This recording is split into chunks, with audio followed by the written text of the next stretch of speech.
Hi friends, இன்றைக்கி வந்து மசால் போண்டா எப்படி செய்கிறதுன்னு பார்க்கலாம். பொட்டு உளுந்து, கடுகு, மிளகு எடுத்துருக்கேன்.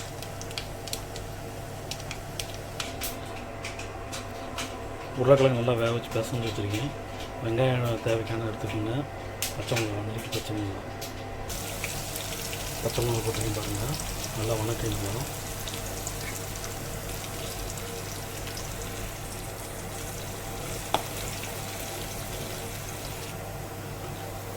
வெங்காயம் போட்டு வணக்கிங்க. நல்லா வணங்கிட்டு இருக்கு பாருங்கள்.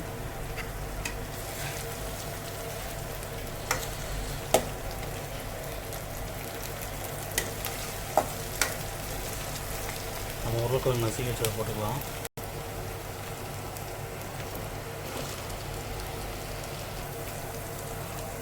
மிளகாப்பொடி, மஞ்சள் பொடி, மல்லிப்பொடி 3 பொடி தாங்க போட்டிருக்கேன். இப்போ போட்டு பரட்டிடலாம். பாருங்கள், மசாலா இந்த மாதிரி கலர் வந்துருச்சு. கருவேப்பிலை தூவிக்கலாம். கருவேப்பிலை போட்டிருக்கேன் பாருங்கள். இப்போ நல்லா பரட்டி விட்டுடலாம்.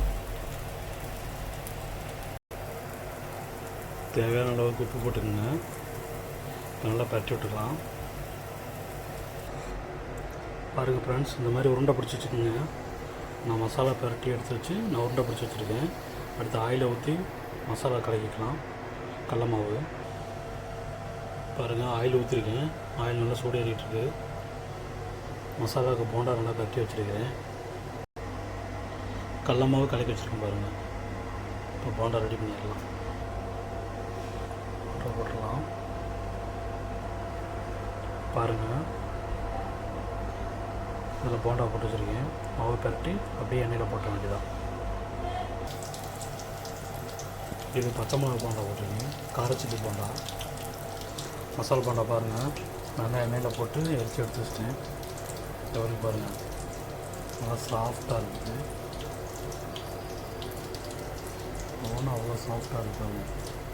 நல்லா ஆயில் பிடிக்கணும்னா எடுத்து வச்சிட்டேன்.